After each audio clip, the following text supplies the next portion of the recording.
Okey guys, Assalamualaikum. Okey, hari ini saya nak tunjukkan satu singkat yang super padu daripada network U-Mobile, iaitu singkat Airtel. Ia menggunakan network Ultra 5G U-Mobile.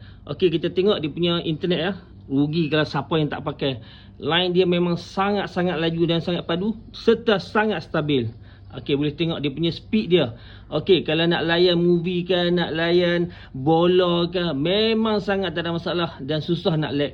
Tambah-tambah kaki game, memang sangat-sangat disarankan untuk menggunakan singkat Airtel ni. Okey, tengok dia punya speed 960GB. Saya menggunakan plan EZ50 yang memberikan data sebanyak 500GB dan hotspot sebanyak 500GB. Data ni kalau tak habis boleh dibawa ke bulan hadapan. Contohnya bulan ni saya guna setakat 200GB saja. Ada bila 300GB. 300GB tu dibawa ke bulan hadapan campur dengan 500GB pada bulan hadapan menjadikan data sebanyak 800GB. Jadi dapatkan singkat Airtel dengan saya. Tekan link yang telah disediakan.